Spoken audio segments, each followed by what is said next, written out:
Welcome back to my channel. যদি আমার channel তোমাদের ভালো লেগে থাকে একটা লাইক, কমেন্ট এবং সাবস্ক্রাইব করতে ভুলো না। আমি এখানে কথা বলছিলাম শুভ সকাল, কিন্তু ভয়েসটা এতই বাজে আসছে যে আমাকে রেকর্ড করতে হলো। তো আমার সকল বন্ধুকে শুভ সকাল, অনেক ভালোবাসা শুভ সকালের। সকলের সকালটা ভালো কাটুক এবং আমি ভ্লগটা শুরু করছি, সেই ভ্লগটা দেখতে থাকুন।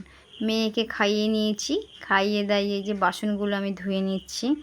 মেয়ে খেয়ে নিয়েছে, এবার মেয়েকে বাসন ধুয়ে ওকে একটু খেলতে লেগেছে। আমার বাসন ধুচ্ছি চলে এসেছে, তো বাসন ধুয়ে আমি আনাজগুলো কেটে নিয়েছিলাম। আমি আনাজগুলো এখানে ধুয়ে নিচ্ছি, নিয়ে আমি রান্না শুরু করব। তো আজকে আমি রান্না করব, তোমাদেরকে দেখাবো। আগে আনাজগুলো ধুয়ে নিই। তো আমার আনাজগুলো ধোয়া হয়ে গেছে, চলো তোমাদেরকে আমি আনাজগুলো দেখে নিই কী আমি আনাজ কেটেছি এবং কেটে আমি ধুয়ে নিয়েছি। আজকে করব আমি পটল আলু পনির দিয়ে তরকারি। এই যে পটল আলু আর টমেটোটা কেটে নিয়েছি। আর করব আলু বেগুন রাঙালু মূলো উচ্ছে দিয়ে একটা চচ্চড়ি। এই দুটোই রান্না করব, আর রান্না কিছু করব না। তো চলো আমি আগে পটল আলুর তরকারিটা বসিয়ে নিই, আর তার সঙ্গে মেয়ের জন্য কাঁচকলা আলু ভাতে দেব। তো আমি এখানে পটলটাকে ভাজতে দিয়ে দিয়েছি তেলে। এদিকে আমি ডাল আর মেয়ের কাঁচকলা আলুটা ভাতে দিয়ে দিয়েছি, আর আমি এদিকে ভাতটা বসিয়ে দিয়েছি, মানে ভাতের জলটা। তো বসিয়ে দিয়ে এবার আমি কড়াতে পটলটা দেব। কড়াইতে তেল দিয়ে দিয়েছি, দিয়ে আমি পটলটা ভাজতে দিয়ে দিয়েছি। আমি কিন্তু একদম অল্প পরিমাণে তেলেই রান্না করছি, কারণ যা গরম পড়েছে বেশি তেল না খাওয়াই ভালো। তো এখানে পটলটা ভাজতে দিয়ে আমি এখানে চালটা ধুয়ে নিচ্ছি। তো চালটা আমার ধোয়া হয়ে গেছে, তো আমি একটু ঘরে চালটা ভাতে দিয়ে পটলটা দিকে ভাজা হচ্ছে, আমি এদিকে পনিরটা আনতে এসেছি। পনিরটা ফ্রিজ থেকে নিয়ে নিলাম, নিয়ে আমি এবার রান্নাঘরের দিকে যাচ্ছি। গিয়ে আমি একটু পনিরটা কেটে নেব। পটলটা আধ ভাজা হয়েছে, ভাতটা বসিয়েছি। তো পটলটা আমি আধ ভাজা করে নিয়ে এদিকে পনিরটা আমি কেটে নিচ্ছি। তো পনিরটা আমি কিউব করে কেটে নেব। কেটে নিয়ে আমি এবার পনিরটা আমি কাটছি। কাটতে কাটতে আমার এদিকে পটলটাও ভাজা হয়ে যাবে। তো পনিরটা আমি কেটে তুলে রেখে দিচ্ছি একটি জায়গায়।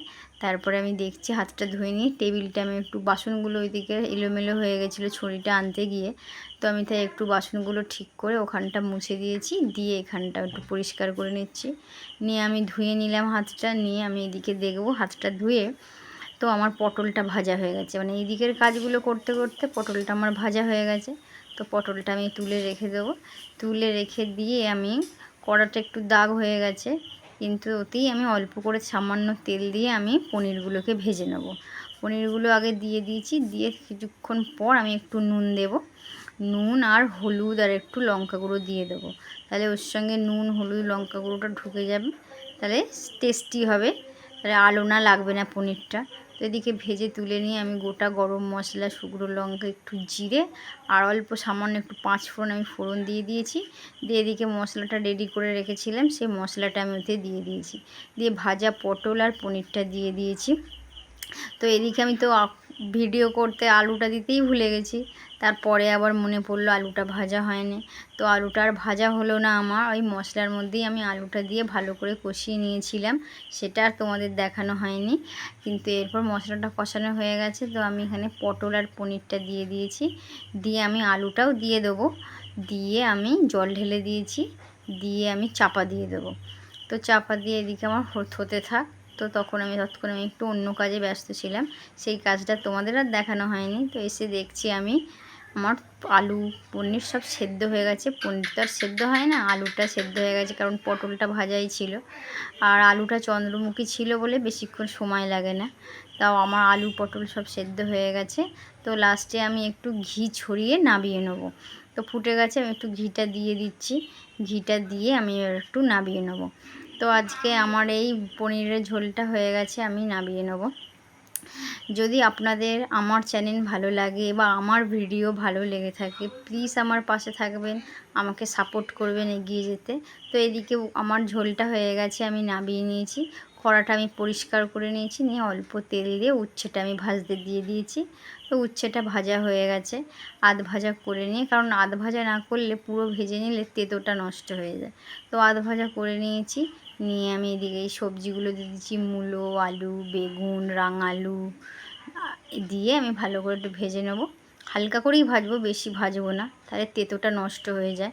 এদিকে ভেজে নিয়ে আমি একটু নুন, হলুদ, লঙ্কা, সামান্য জিরে দিয়ে ভালো করে আমি একটু মশলাটা দিয়ে ভেজে নেবো। নিয়ে আমি একটু অল্প পরিমাণে জল দিয়ে দেবো, যেন শুকনো শুকনো হয়, একদম গলে না যায়। গলে গেলে বেশ খেতে ভালো লাগে না, শুকনো শুকনো হয়ে গেছে। এইটা আমি উচ্ছের চচ্চড়িটা পরে আমি নামিয়ে নেবো। এদিকে ভাতটা হচ্ছে, উচ্ছের চচ্চড়িটা নামিয়ে নিয়ে আমি রেখে দিয়ে চাপা দিয়ে চলে এসেছি। ভীষণই গরম লাগছে, গরম পড়েছে, তাই একটু আমি পাখার তলায় এসে বসছি, কারণ ওদিকে ভাতটা হচ্ছে। পাখার তলায় বসে ভাতটা হয়ে গেলে নামিয়ে আমি ওখানে চলে যাব ভাতটা নামাতে। একটু পাখার তলায় বসে নিয়ে আমি ওখানে গ্যাসের কাছে যাব। তো গ্যাসের কাছে গল্প করছিলাম তোমাদের সঙ্গে, কিন্তু ভয়েসটা তো বাজে আসছে, তাই জন্য আমি এটাকে মিউট করে দিয়েছি, দিয়ে আমি ভয়েস করে নিয়েছি। তো এদিকে কথা বলতে বলতে দেখি ভাতটা হয়ে গেছে, তো আমি রান্নাঘরে চলে এসেছি। এসে ভাতটাকে আমি ফ্যানটাকে করে দিচ্ছি, ভাপটা উঠছে, তো ভাতটাকে আমি নামিয়ে নেবো। নিয়ে ফ্যান ঝরাতে দিয়ে দিয়েছি, দিয়ে সেই ফ্যান ঝরাতে ঝরাতে আমার হাতে একটু ফ্যান পড়ে গেছে, গরম আর কি। তো আমি তাড়াহুড়ো করে ভাতটাকে ওখানে দিয়ে দিয়েছি, দিয়ে যে হাতটা ধুয়ে নেবো, গরম ফ্যানটা পড়ে গেছে হাতে আমার। তো এই করে কাজ হলো আমার। তো আমি চান করে চলে এসেছি। তো এইখানেই ব্লগটা শেষ করলাম। আমার পাশে থাকবেন। আমার সকল বন্ধুকে অনেক ভালোবাসা।